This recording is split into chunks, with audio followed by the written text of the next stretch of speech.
अपने पसंदीदा शो के फुल एपिसोड देखने के लिए अभी डाउनलोड करें दंगल प्ले ऐप।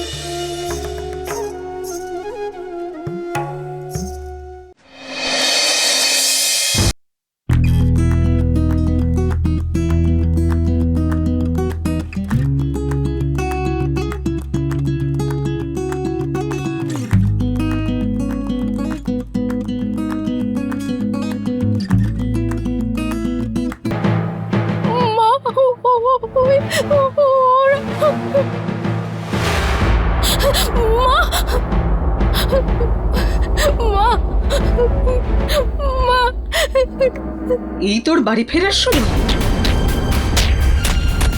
তোর বাবা আমার জীবনটা শেষ করে দিয়েছে, কত কি কথা শুনিয়েছে আমাকে। আর তুই এইরকম একটা ছেলের সঙ্গে এত রাতে ঘুরে বেড়াচ্ছিস। তুই হঠাৎ এতটা নির্লজ্জ কি করে হলি? আপনি ওকে ভুল বুঝছেন। আসলে ব্যাপারটা একদম চুপ হয়েছিল করো কি, তুমি। তোমার লজ্জা করে না একটা ভদ্র বাড়ির মেয়েকে রাত্রিবেলা এই অবস্থায় নিয়ে আসতে? অসভ্য একটা ছেলে। আরে গিয়ে তুমি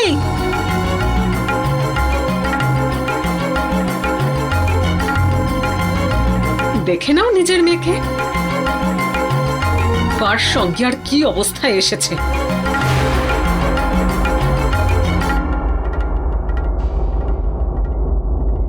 সুধা, তুই তুই ঠিক আছিস তো? আরে ওর কি হবে?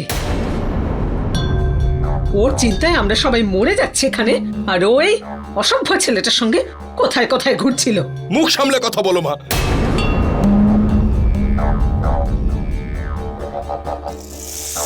সুধাকে কিছু গুন্ডা কিডন্যাপ করে নিয়েছে, আর ইনি ওকে বাঁচিয়ে এখানে নিয়ে এসেছেন।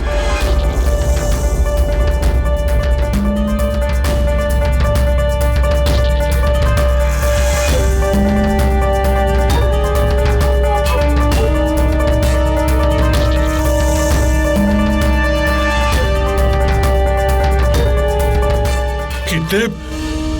সুধা? সুধা, তুই তুই ঠিক আছিস তো মা? হ্যাঁ বল না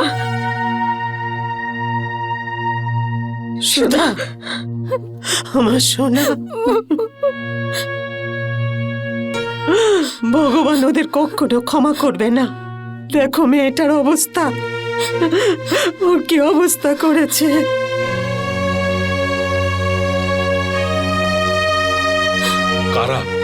কারা ছিল ওরা?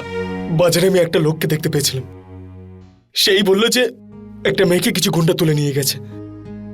আমি বান্টিকে সঙ্গে করে নিয়ে সোজা পুলিশ স্টেশন চলে গেছিলাম। আমি রিপোর্ট লেখাচ্ছিলামই, ঠিক তার মধ্যেই ইন্সপেক্টর স্যার চলে এলেন।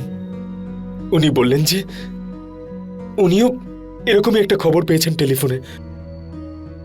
যতক্ষণে পুলিশ ওখানে পৌঁছতো ততক্ষণে এই যে এই দাদা, ইনি গিয়ে গুন্ডাদের সাথে লড়াই করলেন আর আমাদের সুধাকে বাঁচিয়ে এখানে নিয়ে এসেছেন।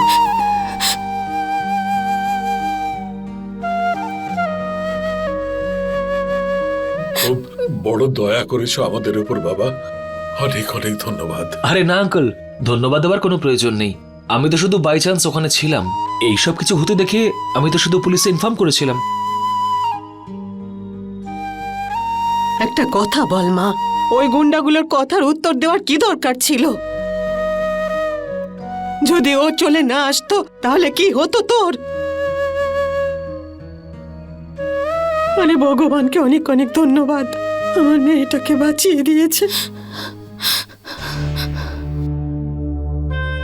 বাবা, আমার মেয়েটার জন্য তুমি নিজের জীবন বাজি রেখেছো।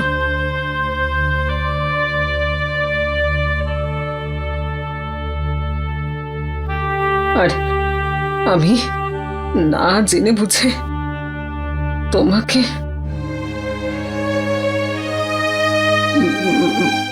আমাকে আমাকে ক্ষমা করে দাও বাবা। প্লিজ আন্টি, আপনি তো বড় মনের মানুষ, শুধু দু একটা কথা বলেছেন আমাকে। যদি আপনার জায়গায় এরকম সিচুয়েশনে অন্য কেউ থাকতো তাহলে সবার আগে আমাকে চড় মারতো আর তারপরে প্রশ্ন করতো।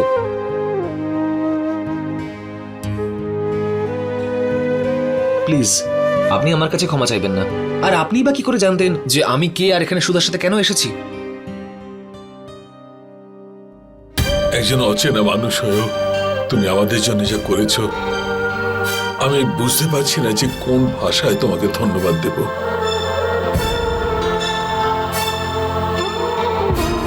বেঁচে থাকো বাবা।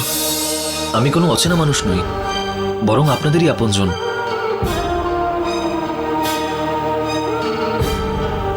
হয়তো আপনারা এখনো আমাকে চিনতে পারেননি।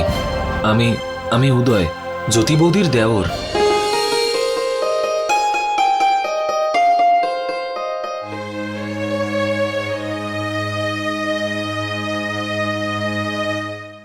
আচ্ছা আচ্ছা, হ্যাঁ তাই তো ভাবছিলাম একে কোথাও না কোথাও দেখেছি, আমার খুব চেনা চেনা লাগছে। ক্ষমা করো বাবা, উদয়, আমি সত্যি তোমায় চিনতে পারিনি। আরে এতে সরি বলার কি আছে আঙ্কেল? আর এমনিতেও বিয়েতে নিজেদের মধ্যে পরিচয় হওয়ার তো সুযোগই হয়নি। বাবা তোমার তো খুব লেগেছে। আরে দীপু দেখ না ঘরে কোনো না, ওষুধ আছে কিনা। আমার কোনো প্রয়োজন নেই ঠাকুমা, আমি একদম ঠিক আছি। উদয় বাবা, আমার সুধার জীবন বাঁচিয়ে তুমি সারা জীবনের জন্য আমাকে ঋণী করে দিলে। এবার আপনি আমাকে লজ্জিত করছেন আঙ্কেল। সুধা ঠিক মতন বাড়ি ফিরে এসেছে, এর থেকে ভালো আর কি হতে পারে?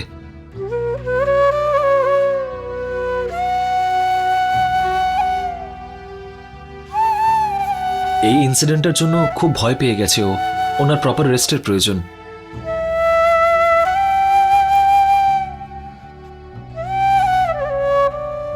সুধা, আয় মা।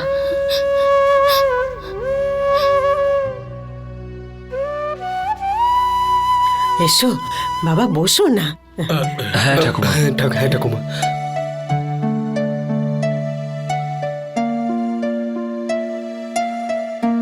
জ্যোতি কেমন আছে বাবা? ও, শি ইজ ফাইন। বৌদি তো এই কদিনে বাড়ির সবার উপরে জাদু করে দিয়েছে। বাড়িতে সবাই ওনারই প্রশংসা করতে থাকে। বৌদি আর পঙ্কজ দাদা হানিমুনে মুম্বাই গেছে, তাই ওরা চলে যেতে বাড়িটা একদম ফাঁকা ফাঁকা লাগছে। কিন্তু হ্যাঁ, মা কথা বলেছিল দাদার সাথে, বলছিল যে খুব এনজয় করছে দুজনে। আরে বাবা আমাদের জ্যোতি এইরকমই, যখনই আমাদের বাড়ি থেকে চলে গেছে তখন থেকে আমাদের বাড়িটা কিরম ফাঁকা ফাঁকা হয়ে গেছে। বাবা, তোমার এই আমাদের এখানে আসাটা দেখো কিভাবে হলো। পদ্মা, উদয়ের জন্য একটু জল খাবার। আরে আরে না আন্টি, আমার সত্যি কোনো কিছুর প্রয়োজন নেই। আরে বাবা এক কাপ চা তো খেয়ে যাও। फुल एपिसोड देखने के लिए अभी डाउनलोड करें दंगल प्ले ऐप।